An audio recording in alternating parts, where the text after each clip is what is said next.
Shut the fuck up, I'm ready.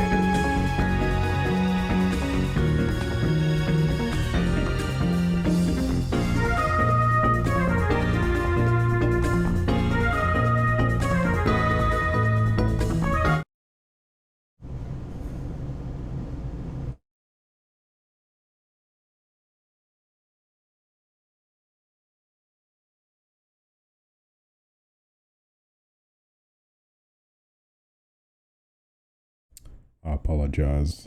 1 second.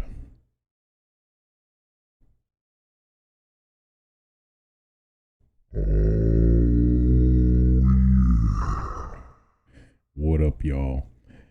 It's your boy, the one and only A Switch, aka I paid $200,000 for my collar, aka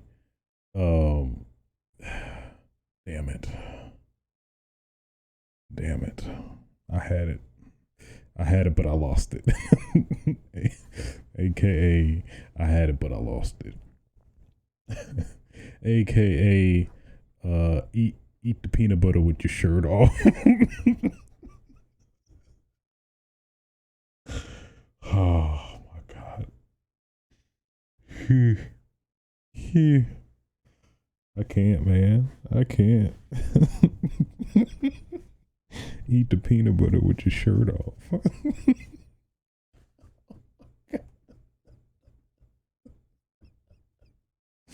Why is that so funny to me? It's like eating peanut butter with your shirt off. I mean, come on now. I'm just envisioning eating peanut butter with your shirt off. I mean, it's peanut butter. Oh man, I am stupid. Oh my God, I'm crying, man. Peanut butter with your shirt on. It's so dumb and random at the same time. Oh man, all right. That's oh man. All right. You gotta get my cheeks right. I am not high or anything. I just wanna put that out there. I'm high on life though. Hey, you know it. All right. Welcome to yet another episode of Switches Sites. Episode 23. Today's date is September 19th, 2019.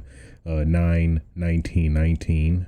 I think this is the only time I'll get to say that. So I said it. What of it?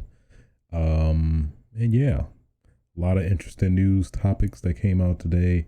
Also want to catch up on some stuff that I missed because man, last episode was pretty packed too. So yeah. Let's catch up on it. For those that may not know, this is the podcast or my solo gaming podcast where I talk about news, gaming news that interests me as well as other nerd related stuff, which we do have a fair amount of in this episode. So it's time to stop the dilly-dallying and get right to it, shall we? I think we shall. Why am I asking the question if we're going to do it? But that's besides the point, you know. So, first topic of discussion. Make sure I got my window right. Okay. All right. I see you out there. So first topic of discussion is the man, the myth, the legend himself, the god, Hideo Kojima. In a recent interview with GameSpot, talking about some of the trials and tribulations that comes with, making his own studio and kind of starting from scratch, given, the legacy that he has created with that, which is, Metal Gear and amongst other games, but obviously probably the most popular amongst the gaming population his death. I was about to say Death Stranding, but hey, we don't know. That could just topple, demolish Metal Gear. We don't know. Metal Gear. So I read the article fully. I had a lot of interesting points. I just want to highlight a couple of the interesting points that he did cover that I found fascinating. One that stood out in particular was his I guess his reputation for like taking ridiculously long to churn out masterpieces of games, even though at the same time, I mean, you can't rush greatness. Is greatness. You can't rush it. But I digress. But he did pretty much, at least from what I got, basically literally justify a lot of the reasoning and, reasoning why he's at least perceived to be late in terms of creating his games or whatever. So the first aspect was, or in particular, was that he had to make his own engine from scratch. So that in of itself generally takes a long time, which makes a lot of sense. You're making a whole new engine that, throws in all these variables, and then you have the kind of trying to get it to play well with the various consoles in terms of how it was, at least I guess our best representation of that was Metal Gear Solid 5, where that spanned across two generations of consoles as well. It was on 360, PS3, and then Xbox One and PS4. So that is a lot to kind of handle and manage as well, in general game development. But he says, in the article, like, yeah, I'm totally paraphrasing, but yeah, I'm a pretty efficient man. Whenever I need to make a decision, I make it right then. And then he said something else in particular, like, yeah, he likes to avoid emails as much as possible, basically just in order to make things more streamlined and cut the time lag. At least that's the weird term he was using, that he was correlating a lot with Death Stranding in terms of like him making a new genre, which is another point too that he was trying to, I guess, explain and clear up for a lot of the still questions and concerns about what this game is and will be in terms of when it does release to the masses in a very short time. Jesus, like 2 months from now. That is crazy. But yeah, in of itself, it is amazing that this is coming out in a reasonable time. Like, he announced it roughly in 2015, and yeah, roughly well, I guess, yeah, he didn't make development. He didn't start development yet when he kind of announced the title, but roughly a 3-year time frame, at least what he said, in terms of just making the game, which is pretty damn good. Especially considering his unfortunate perceived I guess perception that he's just maybe just taking his time like he wants, and just want to live how he live or whatever. But I mean, you're a human being. People need to live how they live anyway. So get off the man's back. I'm not sure who I'm barking at, but I'm just saying. The dude makes hits. The dude makes bangers day to day. Give him that. Okay. Another interesting aspect he talked about is basically that Death Stranding is going to be a new genre, which is interesting. I never took this game to be a whole new genre in general. I thought it was like going to kind of be like Metal Gear. That's probably just my base frame of reference. But he did say that it will give you the options to play the game like how you want to, which is definitely comforting, because more than likely I would like to just play actiony as possible. But I may take the game for what it's worth and try to play it more like it's intended to, or what Hideo intends players to play. which is interesting.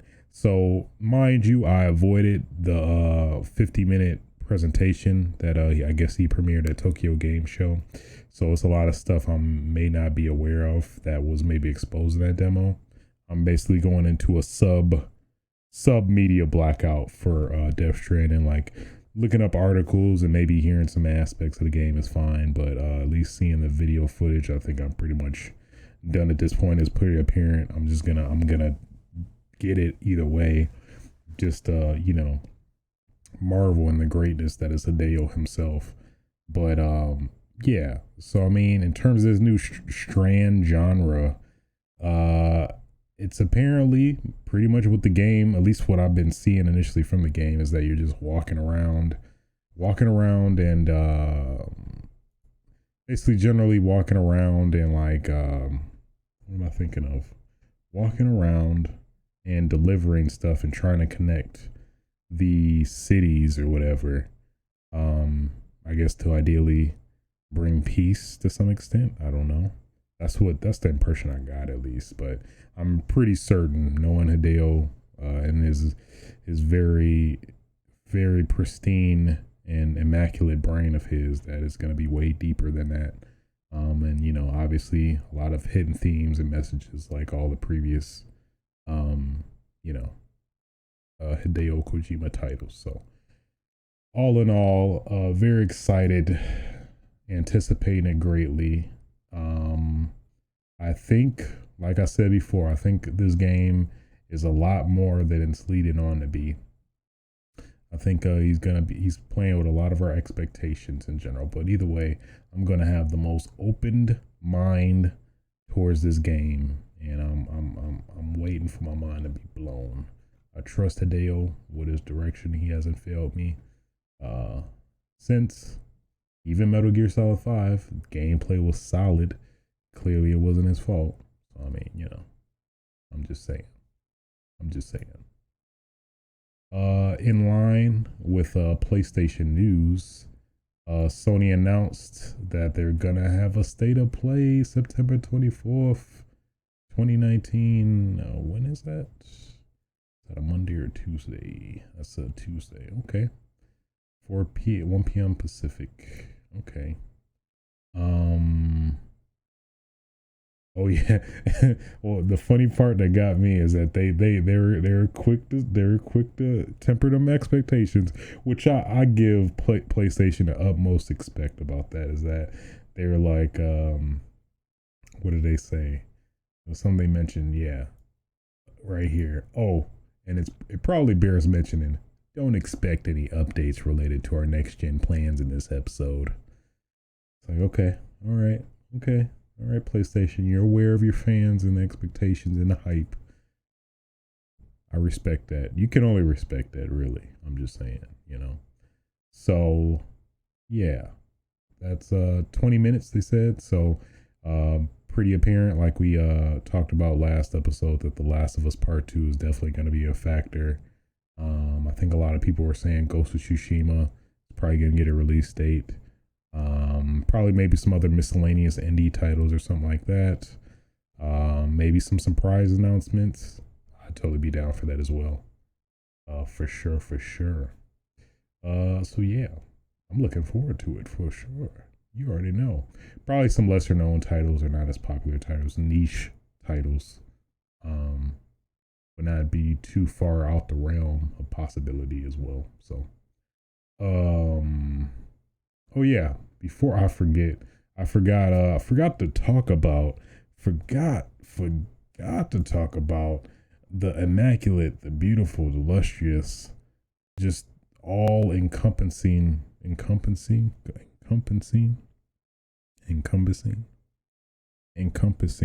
think so, encompassing greatness. That was the final I'm just so enamored. I can't even say it correctly. Final Fantasy 7 Remake trailer. And I also saw a little bit of I skimmed through the gameplay that the original director and director of Final Fantasy Remake did, or kind of led, if you will. And God, it just looks so great. We just gotta, Jesus, it just looks so good. Looks so good. I want to lick. I just want to lick. I want to lick the director. I mean, clearly. I mean, if I had the opportunity, actually, I did go to a Final Fantasy concert. This was around E3, I believe. I had the opportunity to lick him too. I should have took it. I really did. I should have just went up to him and just licked him. Just licked him relentlessly, with reckless abandon. But I didn't. I refrained. I contained myself. I was like, you know what? It's gonna be one day. I'll hopefully get to see him again, and then when that moment comes, this tongue, he about to get it. I mean, not like that. All right, okay, all right. All right. I didn't mean to steer this ship in this weird direction. I'm so sorry. Where did this go? This does not go where I wanted to go. I mean, I really love him as a director. I love his work. Okay, that's all. I'm just saying. I just want to show my appreciation by just giving him a couple of licks on the face. Okay, all right. Don't get it twisted. Relax, chill out, heathens, all of you. So yeah, man, seeing Tifa. She looking fluid. She looking right, in all the ways. I'll say that. Just her animations, just fluid. Her combos just looking great, immaculate, just splendiferous. It's something to behold. Arif, she doing just like Arif just doing like what are they called in elementary? You be twirling the baton. I forgot what you call them. She was basically one of those, and came to life. She was twirling that boy hard, man. She was like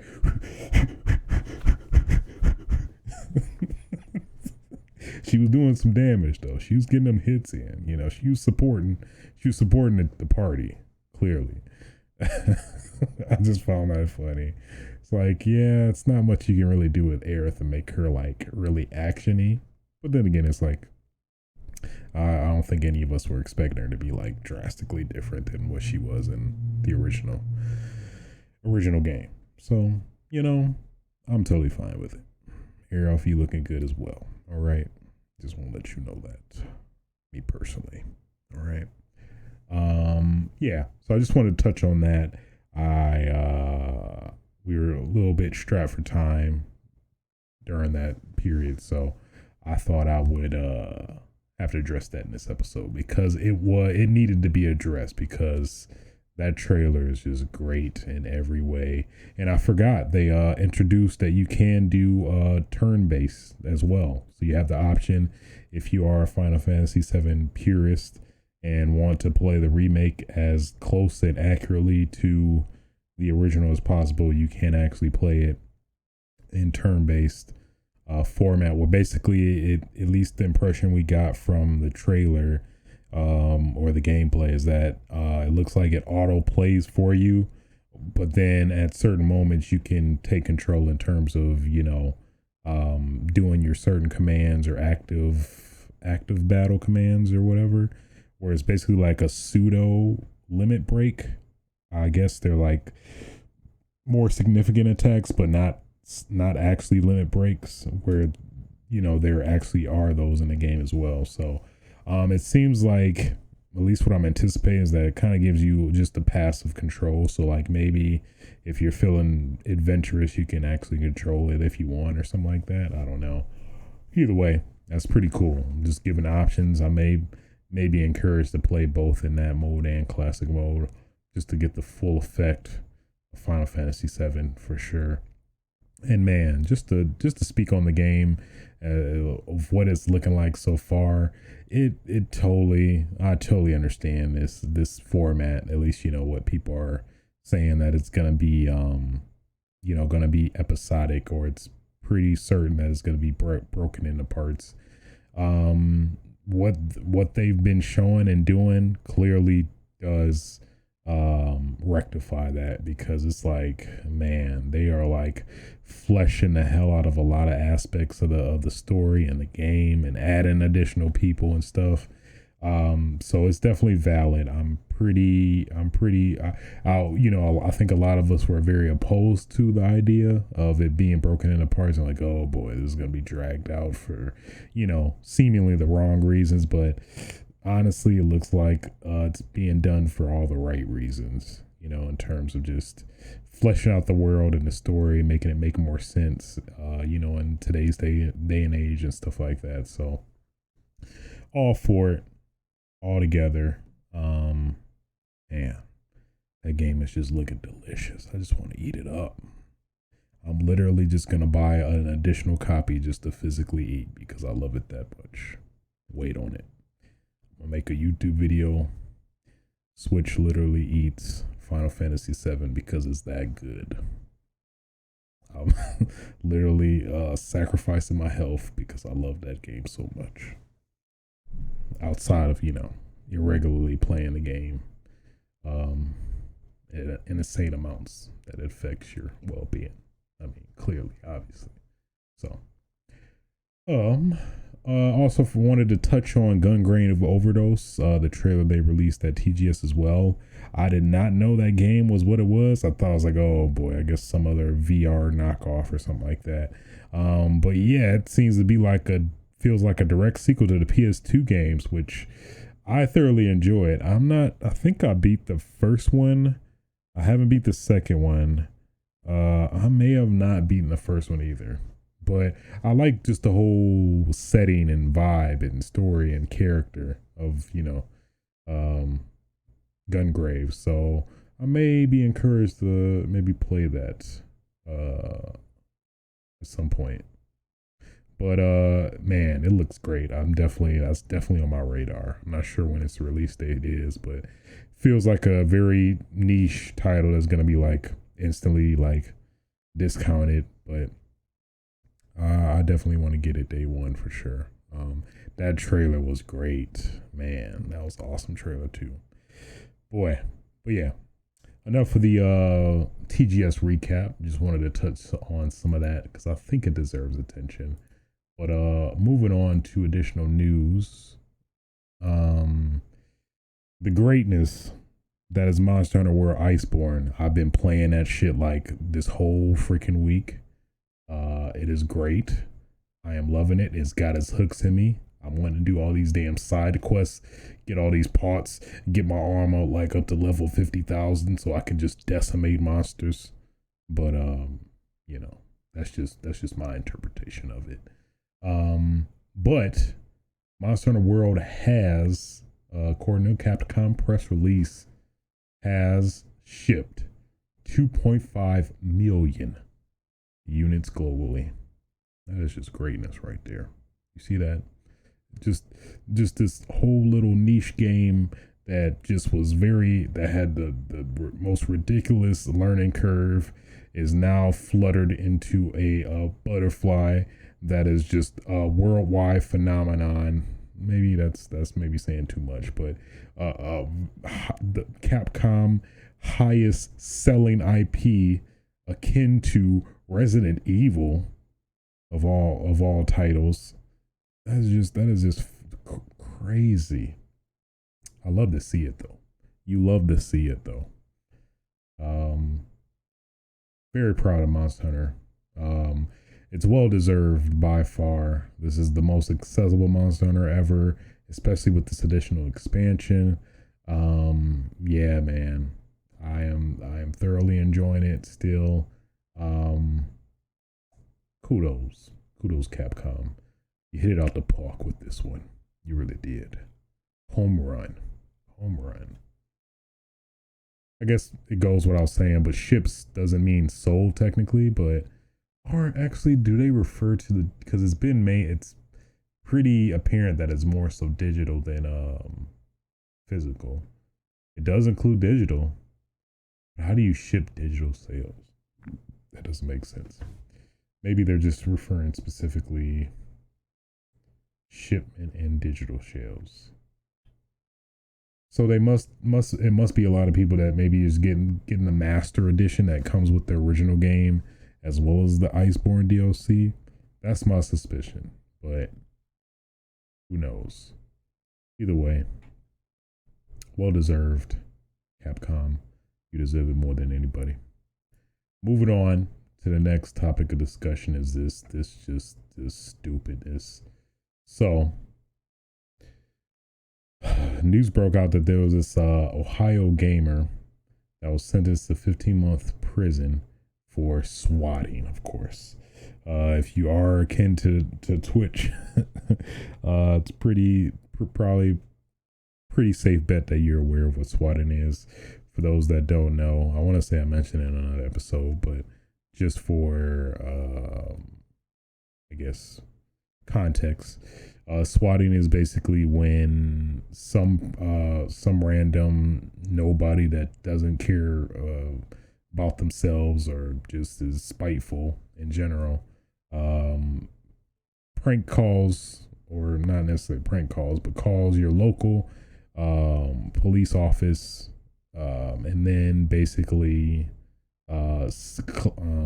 fakes that there's a bomb threat, or uses those keywords, which I guess assuming by their standards is that they are inclined to do that. Man, this plane though. I'm gonna see y'all later. I'm about to jump on this. I'm about to get parachuted on as I'm saying. I just realized that they heard me. They called me. Yeah. So basically, you or at least I'm not 100% sure how you do it, because it's just stupid anyway. But basically, you call the police station, say there's a bomb threat, and then they come and storm the address, which you probably got by just very stalkery, creepy means anyway. And then they do generally just break into your house without admission. And in some cases, leads to very dangerous scenarios where, they're already on the offensive and you are just taken by surprise. And in some cases, you could get shot and killed. Just based off of somebody, doing this dumb gesture or whatever. I mean, why would I even say gesture? It's just stupid and dangerous and just vile overall. And unfortunately, that is basically what happened, which is this person, I think it was Call of Duty World War II game. I almost thought it was Madden. Got upset by a $1.50 bet playing Call of Duty World War II online. And basically in response to losing, being spiteful, he swatted the guy, and then unfortunately they swatted his home and shot the guy, and he died. So that just goes to show you how kind of messed up this stuff can get. Well, I guess he apparently recruited a prankster. So it wasn't technically him that did it or called, but he got somebody else to do it, and ultimately led to that either way. So either way, it's still his fault because he pretty much initiated it anyway. And he only got 15 months of prison. So that's like, what, a year and 3 months. That is nowhere near enough time to give him for doing this dumb shit. He probably at least 5 years. 5 years, only because he technically didn't do it. But I mean, technically didn't do the call or whatever. But still, just the initial intention is clearly dangerous and life threatening anyway. So it's like 5 years minimum. Because that is not, a dude got his life taken away because of what he did. That is just sad, man. That really is tragic. It's messed up. And then I guess a quote in terms of the courtroom statement of him, justifying himself. I think he pled guilty to try to get a plea deal, which is probably why he got his sentence maybe lowered or something. Is that he's awfully sorry for what happened. Awfully sorry. Ain't gonna bring back that dude that got killed, got shot. Just saying. Pretty sad, man. Really sad. I hope this, if anything, this does bring awareness to swatting. So at least now police are gonna be more, I hope, more kind of apprehensive about people calling in about bomb threats and stuff like that. At least, you know, and I think what a lot of people are doing as well, you know, specifically people in the media and streaming and stuff is, you know, calling their local police office and just giving them a flag like, hey, you know, you may get some calls or somebody trying to threat or, you know, fake a bomb threat in my name, and just let you know that, yeah, you might get that. So that's definitely just good will to do for sure, you know, as a safe precaution to prevent BS like this from happening, which is just stupid, man. This should have never became popular, should have never caught on at all. It really shouldn't. Ugh. Put you in a bad state, you know. It really does. It's really dumb. Really stupid. Moving on in other news. Try to shake that off really. Rockstar Games. If you thought you didn't need another launcher on your PC to launch your PC games, well, sir, you are wrong, because Rockstar thinks you need yet another launcher in your PC collection. And that is Rockstar Games Launcher, which if you sign up now, you'll get a free copy of Grand Theft Auto San Andreas for PC. So, yeah, I guess it's no surprise that we kind of should have seen this coming, you know. I mean, it's probably a safe assumption that Red Dead Redemption 2 is gonna come out and is gonna be exclusive on Rockstar Games Launcher. That's a pretty safe bet. Clearly, Grand Theft Auto 5, which is still like freaking still what 2013, like 6 years later, still on the top 10 charts of selling games and stuff is ridiculous. But yeah, I think pretty much every title is going to be exclusive. It's honestly smart. I mean, you know, the business side sees the intention, but just the consumer side is just like, ugh, another damn launcher I have to install and worry about and try to launch. On the good side, I know there is this to kind of remedy this problem. Well, honestly, first world problem, if we're being honest. With this is that there's gonna be a whatchamacallit GOG launcher that's gonna be universal and try to be just a general universal launcher that will kind of help circumvent just all the confusion and trying to remember to open up all these damn launchers and try to, you know, bring some uniformity to just all this kind of just clutter of launchers. I think that's at least what I feel like. So that's a good sign. I mean, I can't knock Rockstar for doing it, but it's like at the same time, it's like, ugh, why must you do this, Rockstar? Ugh, I'm probably gonna download it though. I ain't gonna lie to y'all. Like a damn follower. I'm a damn follower, you know. Sad. Oh yes, and probably one of the biggest gains this week. The man, the myth, the wannabe champion up until now, where he is legitimately the champion. Ash motherfucking Ketchum is now the Pokemon champion. You know, he's had his trials and tribulations pretty much throughout the whole Pokemon series. At least just hitting it, just getting them top 8s consistently. Even top 4, even runner up, almost winning it, and then just losing it every time. I guess it's apparently a running gag within the Pokemon series. Honestly, I thought he's always won every one, but I think I was getting that mixed up in the Pokemon series where he would beat a gym leader and get the badge.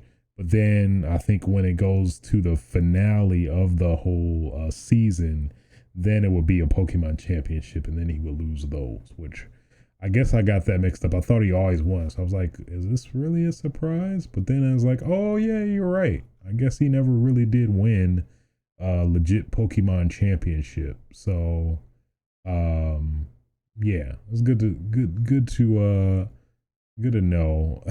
I like the running joke too, is that what did they say? It's like some just clear time difference, or like the ongoing joke about animated characters like being the same age for like 20 years, which I think they said in here. Like I forgot what it was. I think they like the developers of the show or something themselves are like, after 20 years, 10-year, yeah, after 20 years, 10-year-old Ash Ketchum finally wins the championship. I'm like, what? Does that make sense? Who did the math on this?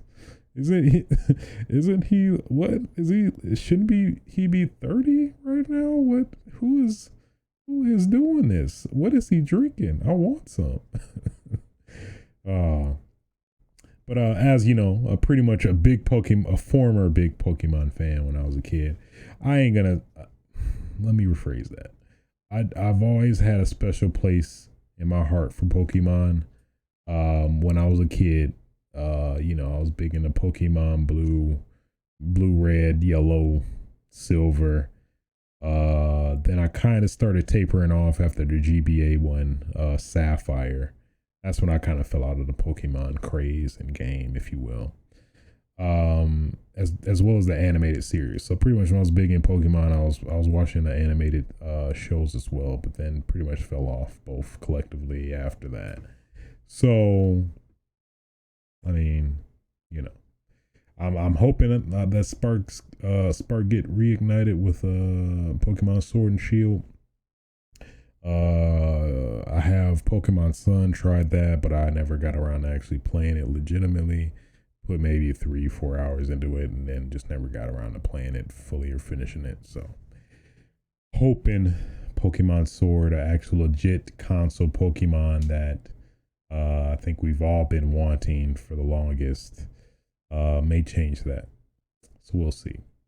We shall see. But I thought this deserves mention for sure. Ash motherfucking Ketchum. He's been working so hard. And I think this is definitely, I think what a lot of people are harking on as well is that this is just a great testament. If you keep busting your ass, it's not about how many times you get knocked down, but how many times you get back up. You're gonna suck this shit up, and you're gonna go win them championships, Ash. It has to be.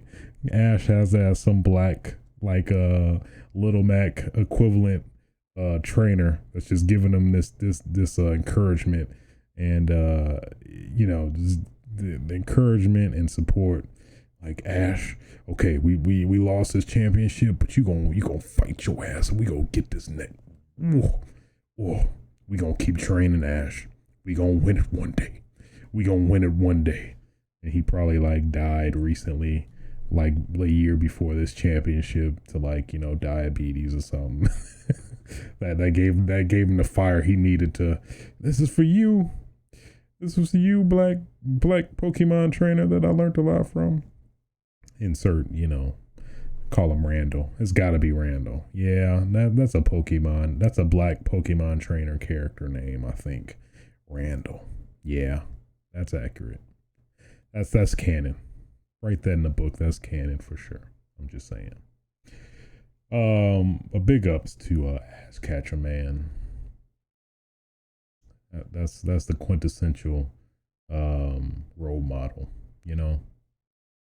That's a great role model for kids to go by. Not a fan of the animation of this last season though. At least going by this picture, it does not look that I'm personally not a fan of it. I guess they trying to change it up, but I'm not really feeling that. I like original Ash. He look just anime. I like that. Either way, moving on. Big ups to Ash though. I give him a one. I give him a fist bump. Fist bump for Ash. In other news, breaking news, Call of Duty Modern Warfare 2019, the reboot. They did announce that there is going to be cross-platform play, but then I think that sparked a lot of questions as well. So at least now, they recently announced, like just on the wake of the Xbox and PC beta that's just dropped earlier today, which I am about to play the hell out of.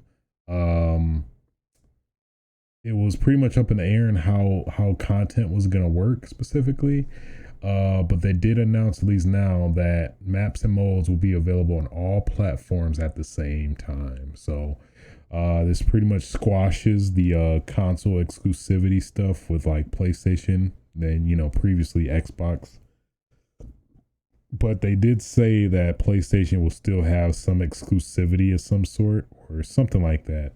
I don't think they said exclusivity specifically. I think they used some other weird suggestive terminology, but I think a lot of people, including myself, are speculating that it's like going to be maybe a double XP boost for like 2 weeks or something after when it releases or something like that, which seems the most likely. I can't see them trying to do anything drastic because that's clearly going to give people a huge advantage over the other console players in terms of crossplay. So I think anything content related will be consistent across all platforms, but I'm not sure about what exactly would be exclusive at this point with PlayStation. Hopefully, personally, I'm done. I don't want any more of this exclusivity crap, especially now that we're getting crossplay.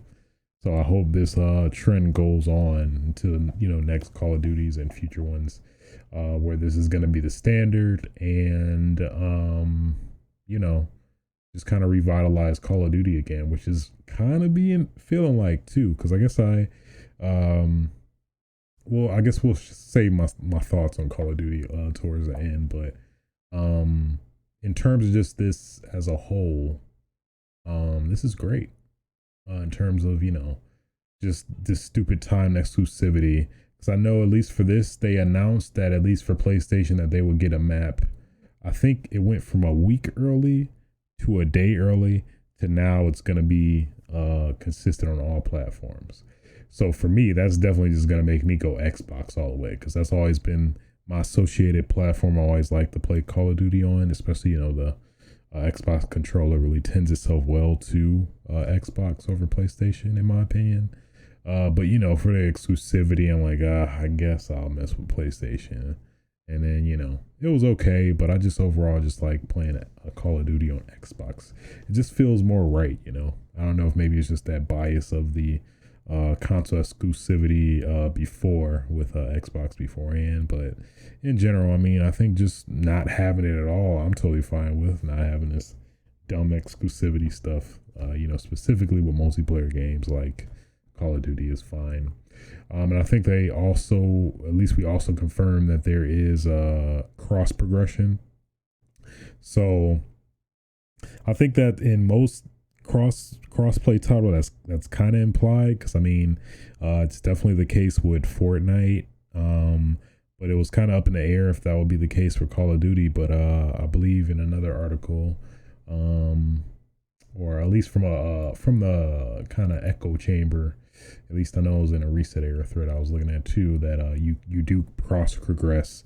So pretty much all the stuff or data you did does crossover, which kind of makes sense, because I know when you play Call of Duty on the beta before, it was tied to your Activision account or Call of Duty account. So that will be the name that would display and not your like Xbox or PS4 gamer tag.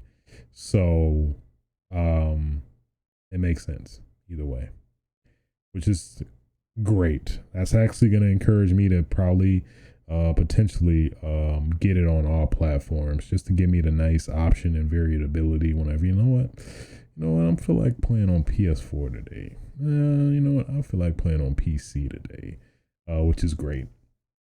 In line with that, they did talk about and discuss the crossplay kind of architecture, if you will, in terms of like how they are handling it. So basically, generally how it works is that crossplay is split between your input device.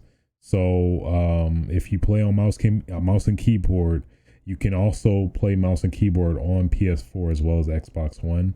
So if you play on mouse and keyboard, you'll be basically associated with mouse and keyboard players in terms of who you'll match up with. So that was probably my biggest issue and concern with crossplay is input device.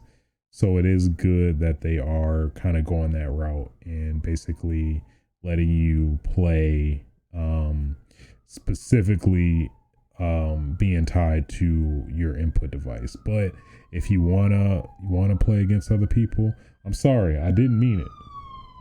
I'm sorry. Okay. My bad. In case you want to play, if you're feeling like that savage, feeling like a savage after getting 210 chopper gunners in a row, then you could also opt to play with keyboard players if you want. So if anything, I love me some damn options. I think anybody'd be kind of dumb to not want options in terms of how they want to play. So that's actually what's going to encourage me to want to play on PC more, as well as that, because obviously if you play a game on PC, you're more than likely have to play with keyboard and mouse players. But if you have a controller connected to the PC, you'll be matched with controller players. So whether that's console or PC players that are playing controller as well. And it seems like they do have a pretty strict system in terms of trying to mitigate at least the people that are going to try to use the XIM devices or the keyboard hacking devices that let trick your PlayStation into thinking that it's a controller when you're actually playing mouse and keyboard or whatever. It at least is going to try to mitigate that, because I think like if you play mouse and keyboard on the beta and you disconnect or something, or like let's say you put in mouse and keyboard and disconnect it and try to connect the controller real quick to try to circumvent or whatever, I think it's just going to kick you out and boot you back to the main menu, because it'll pick up on that loss of input, which is totally respectable and totally understandable. So I mean, all for that, all for mitigating and trying to minimize at least hackers and cheaters or whatever. I mean, it's apparent that it's still going to be rampant to some extent, but at least Call of Duty making an effort to try to regulate that in some way is always very, what's the word, very just comforting, endearing, comforting, so yeah. A lot of great news with Call of Duty. This is shaping up to be a really damn good game. I thoroughly enjoyed it when I was playing the beta. I'll provide some more of my impressions as we end the show out from there. But all in all, good news. Next, in terms of just greatness all this week in terms of sales, Gears of War 5 breaking them records from an article. News is Xbox.com. Breaking them records. Biggest launch for any Xbox Game Studios game this generation. I'm not sure if that's saying a lot, at least that specific statement, but I mean, I guess for Xbox, that's obviously a good win. So, Gears 5 released on Game Pass. At least that's presumably how many people played it. But, it said 3 million? Yeah, over 3 million players at least logged in on the opening weekend. At least set new records for Xbox Game Pass with the biggest launch week of any Xbox Studios title this generation. I'm not sure if that technically doesn't include Halo, but I guess because it was made by Bungie, it doesn't count. At least the first three, because I'm assuming those broke some insane records too. That's hard to say. Well, yeah, they said they compared it to Halo 4, 2012. So that was the most, I guess, before that. I guess Gears of War 4 was behind 5, and then Halo 4 was behind Gears of War 4 in 2012. But I guess they don't count Halo 1 through 3. I would assume Master Chief Collection maybe had a reasonable amount of sales. Maybe not, because I guess maybe it was just, maybe people waited on it for it to go down in price or something. I don't know. Hard to say. Huh. But yeah, obviously, it being Game Pass and this initial offer for people who never got Game Pass to sign up for $2 a spell, as well as a PC where, people can try it out from there. It's pretty much a given that this was gonna happen. Yeah, I'm not too surprised by that, but I mean, overall, I definitely like the game pretty good. I haven't played it recently because Monster Hunter has been taking a lot of my time, but definitely plan to get on it after I get Monster Hunter out of my system. Since at least I got the initial Gears judders out of my system after playing the the campaign. So impressive nonetheless. I know there was another article talking about Gears 5 in terms the physical sales were obviously pretty low because everybody got it on Game Pass or played it on Game Pass. So, I mean, that's expected. But obviously they made up for it in terms of Game Pass and its surface overall. So good on you, Gears. I like you. I hope you improve in time or with time. So yeah. Moving on. Shenmue 3.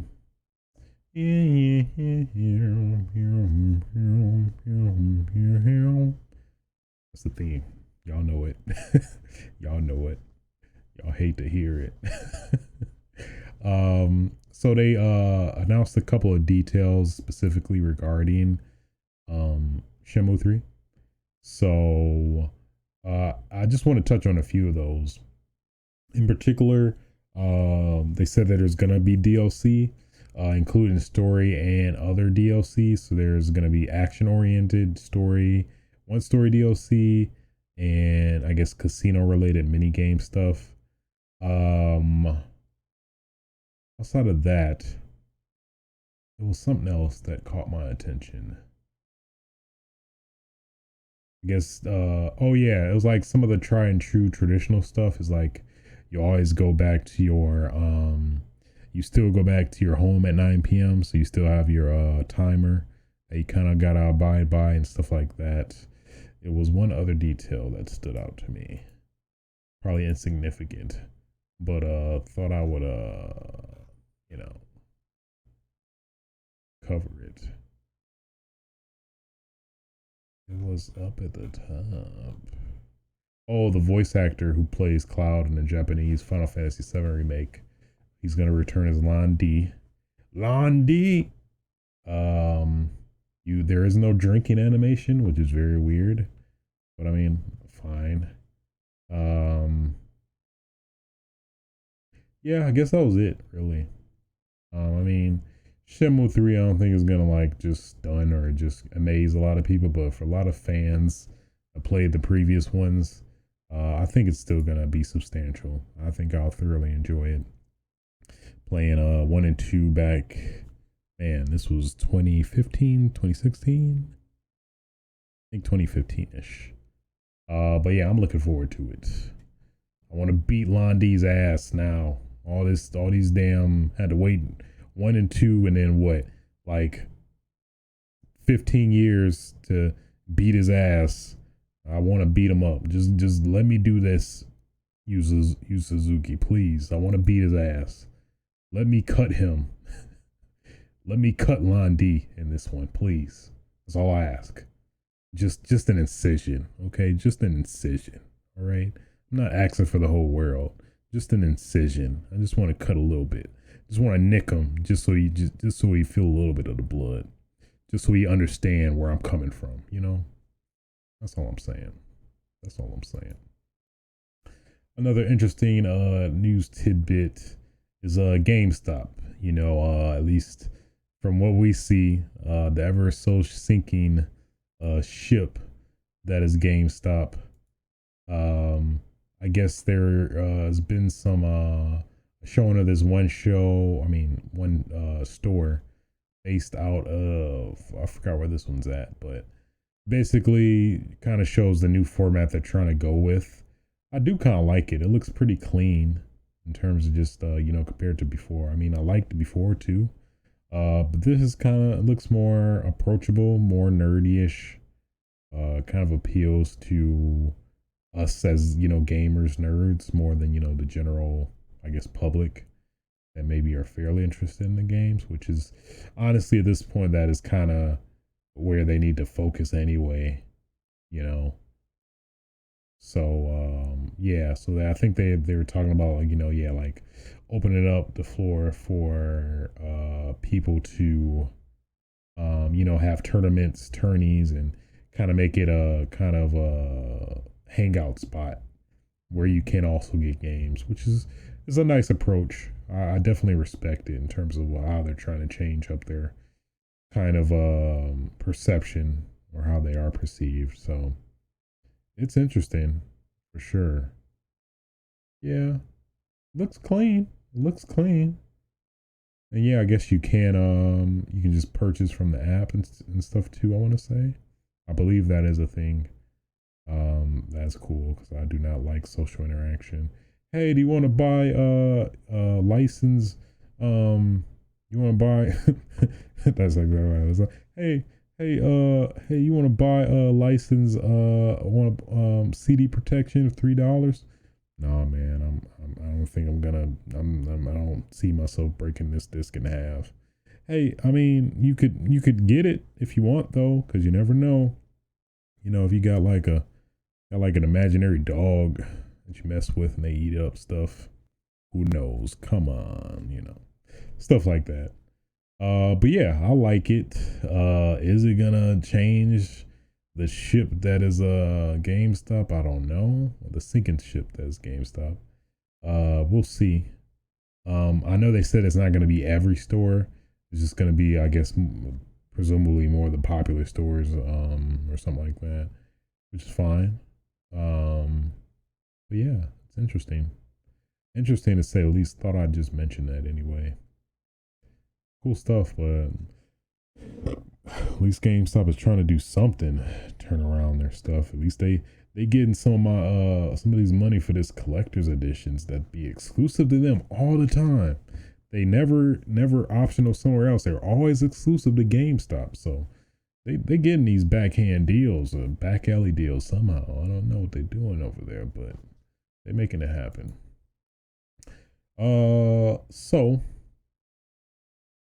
next topic of discussion is you already know. Well, you probably don't. I don't know why. Why am I expecting y'all to know? Well, let's talk about them NEDs, MPDs, Negro punching dwarfs. Oh, that is stupid. I am stupid. I'm sorry. I didn't. Why did I do that? Why did I go there? Stupid. Let me focus. MPDs. This is from VentureBeat. In terms of the MPDs, which I believe go out roughly, every month. In terms of sales, so not much that's surprising, to be honest. Madden NFL at the top.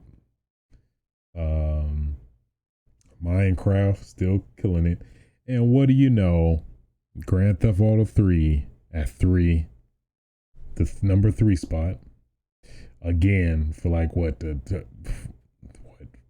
120th month in a row or something like that. Who knows? Fire Emblem Three Houses. I'm actually surprised by that. How that's selling pretty well.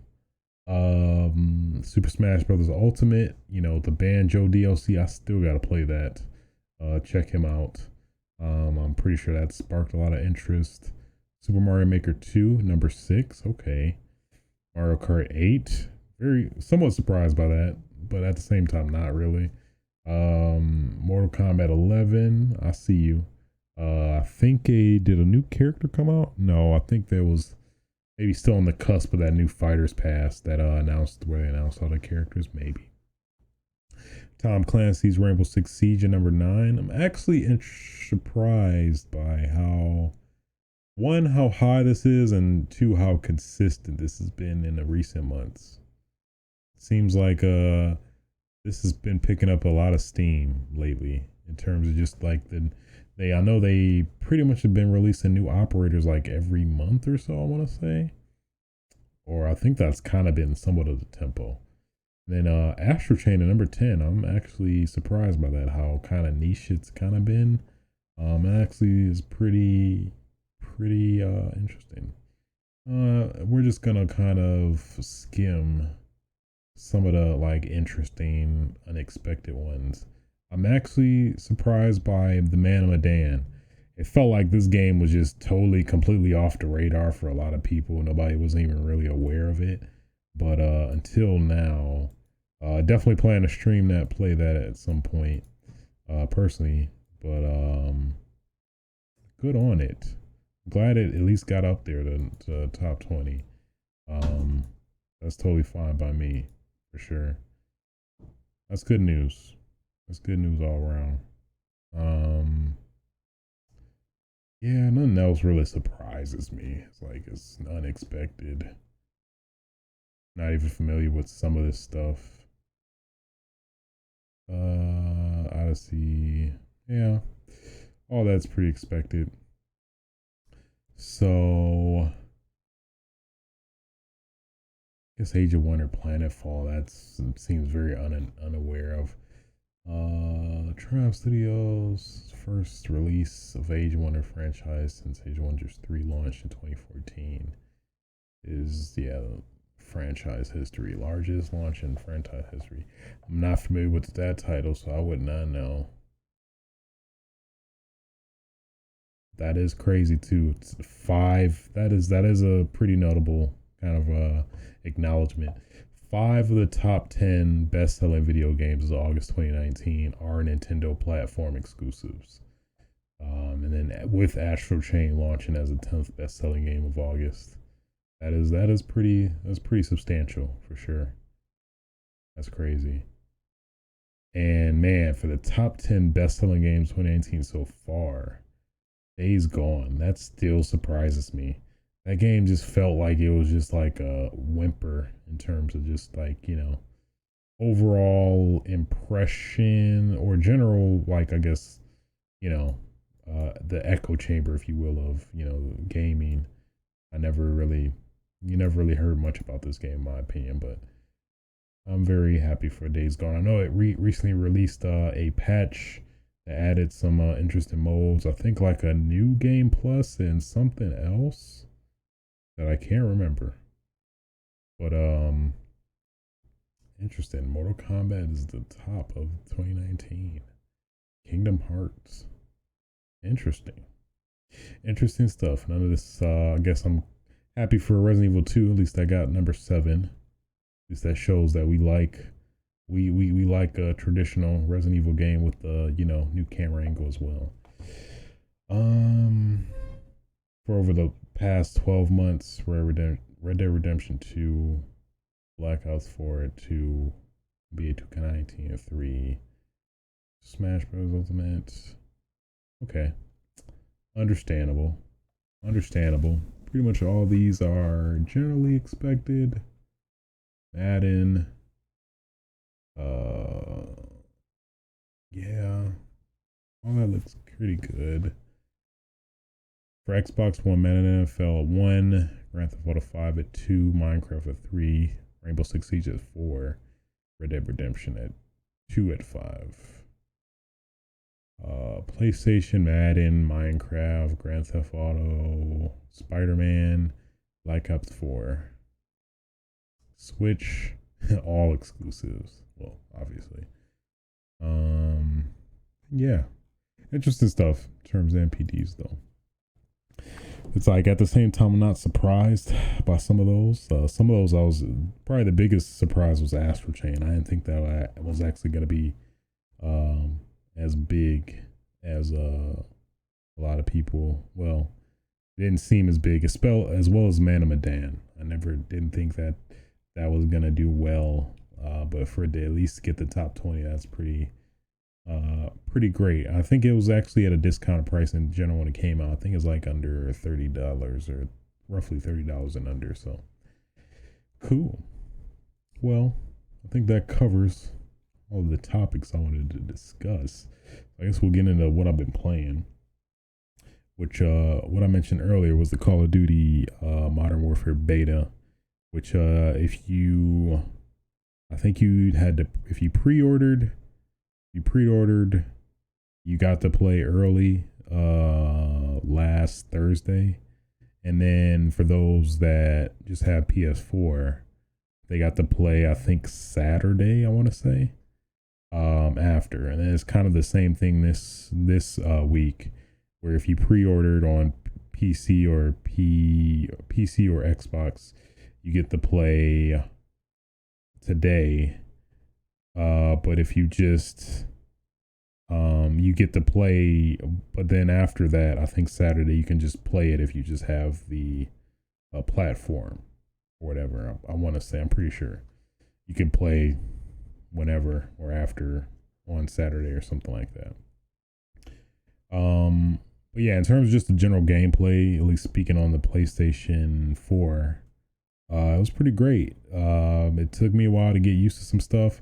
I wasn't a fan of the of not having a UAV or radar, but it seems like they made a quick fix to that, or like a maybe change. I'm not sure. Maybe they were just trying to gauge and see how people responded to maybe trying to go potentially to that direction.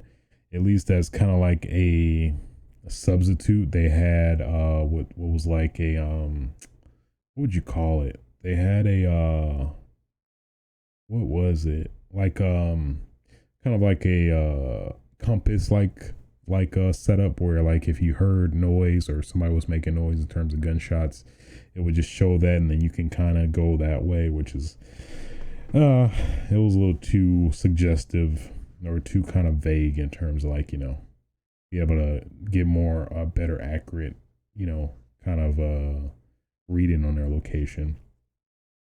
Then they did a couple other test demos that I messed with.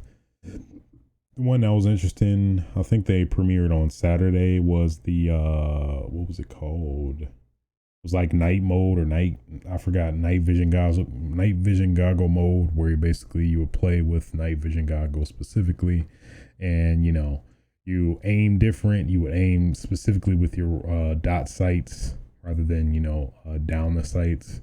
Thought that was pretty interesting. And then yeah, just playing the whole level, you know, through green and white basically. It was pretty cool, pretty, you know, different change of pace in terms of playing the game. Wouldn't mind playing that every now and then. I don't think I obviously wouldn't be my consistent way of playing it or whatever, but it'd be a cool little, I guess, palate cleanser. And then other than that, they also showed what else? Well, something in particular that I can't recall. Oh, they had let you play hardcore. So basically, you know, hardcore rules, no HUD at all, no crosshairs or anything like that. Just a clean presentation, which was really cool. It was very immersive, definitely. It's just like you felt like you're more in it than, you know, the traditional standard, you know, game. But overall, pretty great. Just getting a feel for some of the weapons. I guess some of the standouts for me, the MP5, I was loving that boy towards the end. You know, when you get the right attachments, were pretty damn great. In terms of the whole gunsmith system, it's pretty interesting. So basically, it's like they kind of transferred some of the pick 10 to the guns while still having traditional perks from, the classic Call of Duty, or, still having a traditional perk format from the original Call of Duty, or, the original Modern Warfare. So it's like, it was a cool, interesting balance. So it's like you have your perks, and then on top of that, you have your gunsmith. I think it's gunsmith, what they called it, where you kind of have somewhat similar to a pick 10, where you can pick 6 gun attachments, where there's balancing of picking a particular attachment. So like if you attach a suppressor, it will be I think you can't aim as fast, or I think that's with your dot sight. If you choose to put on a dot sight, you can't aim as quick as if you don't have one.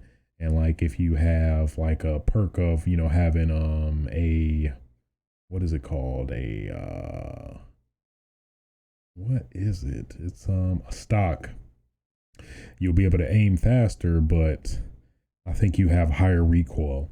But that's the general gist of it. You kind of like try to balance it out and maybe see what works the best for you and how you play in your play style, which is really cool. I definitely like it. And then, it kind of has the weapon progression, like, previous Call of Duty. So you're encouraged to keep playing with the weapon and, rank it up and stuff. Some of the just disappointments in terms of like the guns in particular, like I was really hoping that M14 was going to impress me, but man, at least what I played, Jesus, the kickback of that damn gun is just atrocious.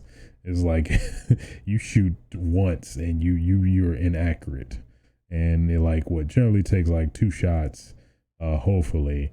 And man, it's a prayer to get 2 consistently accurate shots in a row, because man, you just better pray. You better off actually just shooting off the hip to even try to stand a chance. So that was pretty fun. Of the assault rifles I was messing with, I forgot, I think the M14, and it was another one I can't remember. It was the M18 or M8. Maybe getting that wrong. But in general, I was pretty satisfied with all of the weapons in the game for the most part. Heard that AK was atrocious, so I didn't bother messing with that. But I'll probably give it a go in this round of the beta, and then see what new stuff they're gonna let us play with this round. And also with the cross progression, it's going to be pretty dope, because you'll technically have an advantage over, if you pretty much rewards the multi-platform users, because if you have PS4 and Xbox, even though I intend to play it originally on Xbox, you kind of have an advantage, because if you play on PS4, you'll be able to cross progress, where I'll be able to start off the beta at level 20 and be able to murk some fools, starting out, or, for the most part. Call of Duty is generally pretty good about balancing, even if you're at lower levels anyway. But, all in all, pretty interesting stuff to kind of mess with and, play around with, at least with the beta this weekend. So, also, like I mentioned, is that I was playing a lot of actually, before we move on that, it was some other things I did that came to mind.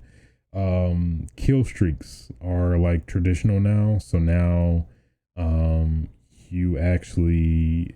each kill now gets you towards your streak. So they did go back from score streaks. So now they did revert back to kill streaks. So each kill you get, you earn towards your kill streak reward. And they even harken back to like Modern Warfare 2. I think that's maybe the most notable one for this, of your kill streak stacking. So if you get a missile, you get 2 kills, and then you get 2 kills after that, then you earn whatever next one. If you get like a Harrier, for example, like Call of Duty 2, and it kills enough people, then you get a chopper gunner. So basically, if you play your cards right, your kill streaks can do and earn the later kill streaks for you. at least for, speaking specifically on Modern Warfare 2. But now you can actually get a perk for that if you want it. You can get, I forgot what it's called. I don't think you can release it, at least in this, with the beta cap, which at least last week was 20.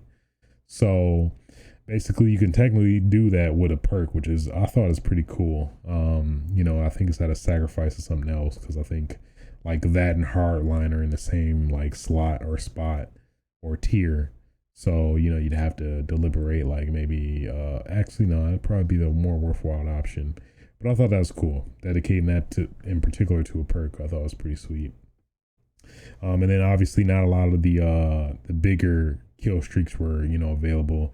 I don't like the white phosphorus one and stuff like that. I think that's at the way higher levels. But, yeah, overall, thoroughly enjoyed it. Yeah, I like the door mechanic too. I think that's one thing worth mentioning. I thought that was pretty cool how they handle it. It's like you feel like even more of a badass, like just running and just bashing doors in and you sprinting through. And I guess that's another point too, like the extra or super sprint mechanic now. So basically, when you're sprinting, you double tap the sprint button or double tap L3 for most people. You'll do a super sprint where you'll sprint faster than sprinting. And I think you can sprint infinitely now in general, which is cool. So I guess that's kind of like how they trade it off. So you can sprint infinitely, but your super sprint is limited, like kind of the older Call of Duties where it's like, you can't sprint as long, but you couldn't super sprint.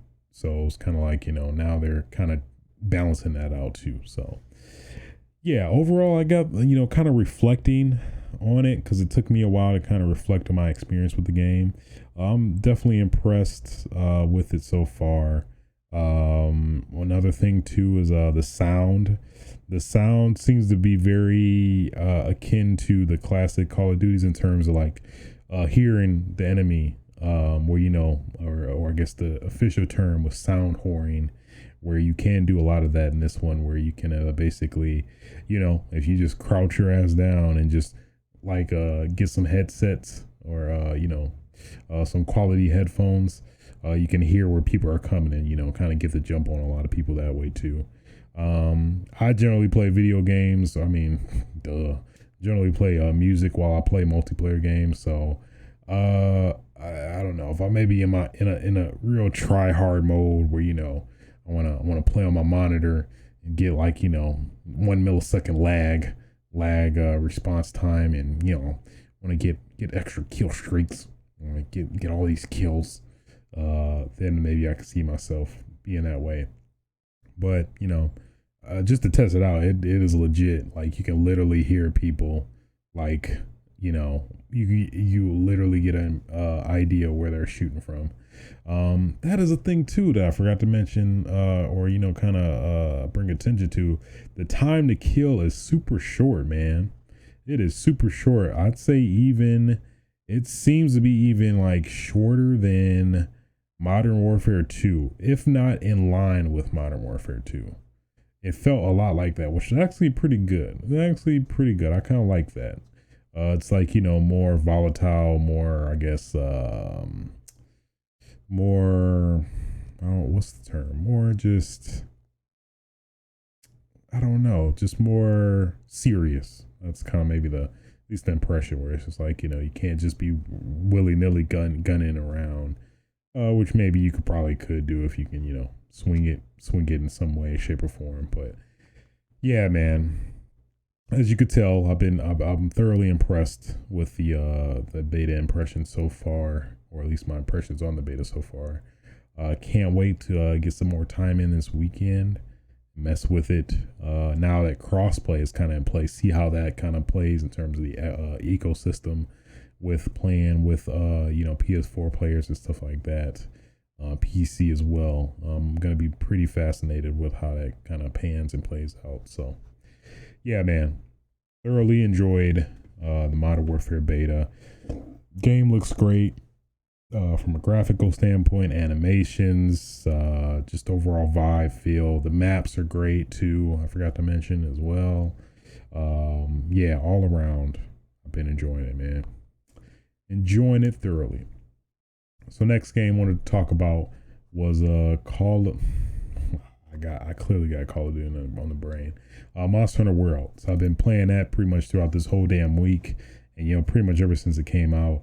And good God, man, the loop is so good. The loop is so good with Monster Hunter, man. Just so like I said, I think last week I beat the game, or I don't know if I mentioned it. Either way, I beat the game this past weekend. And I'm basically just in the end game stuff, which is, for any Monster Hunter fan, that's pretty much the par for the course in terms of just, there's always an end game or, a pretty substantially long end game portion of the game where, it kind of encourages you to help out other, lower rank hunters and stuff like that.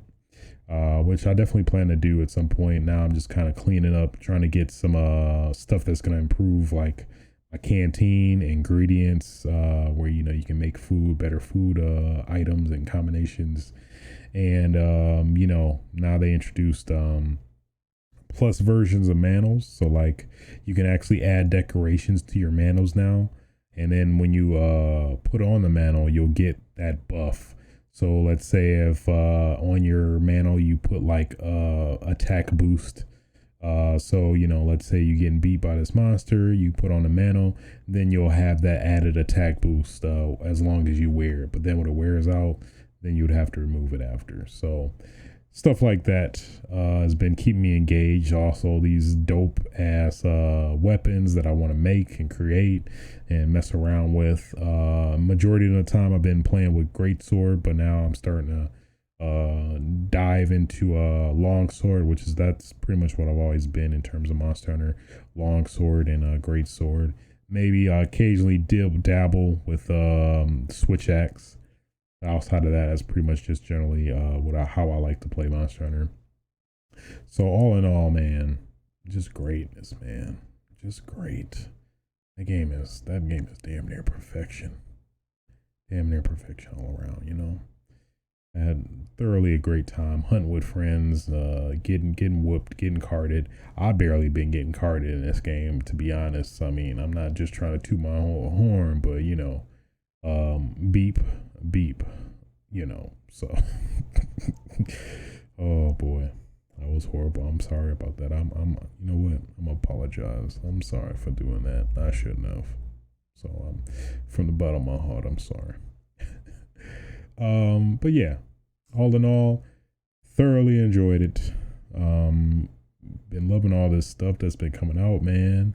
It's not even over yet. Ugh, it's too much. But I love it at the same time. Keep it coming though. It's too much, but keep it coming. But yeah, outside of that, I haven't really done much. I guess watching shows and stuff. Just Monster Hunter. Call of Duty has been occupying my whole weekend and last week. So, I mean, for what that's worth. So, I think that is going to end it, guys. But you can check me out on the platform that I'm streaming from, which is Twitch TV/ASwitch.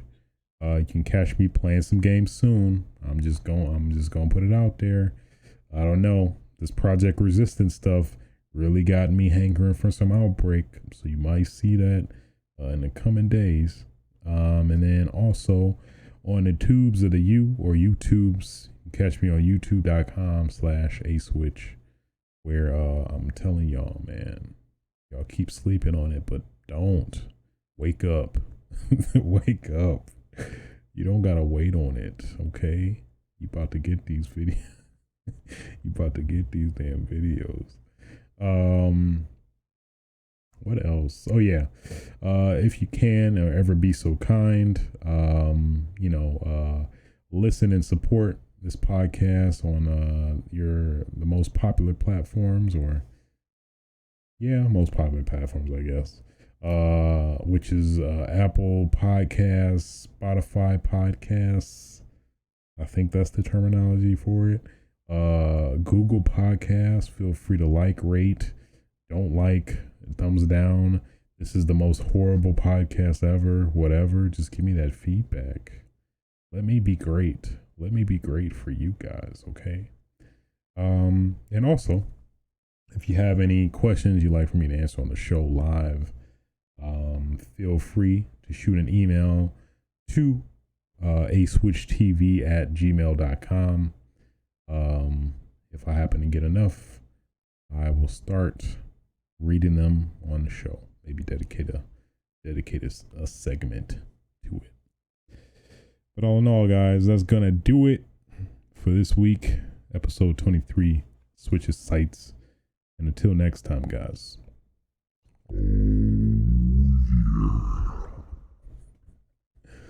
Oh, that is great. That is so damn great.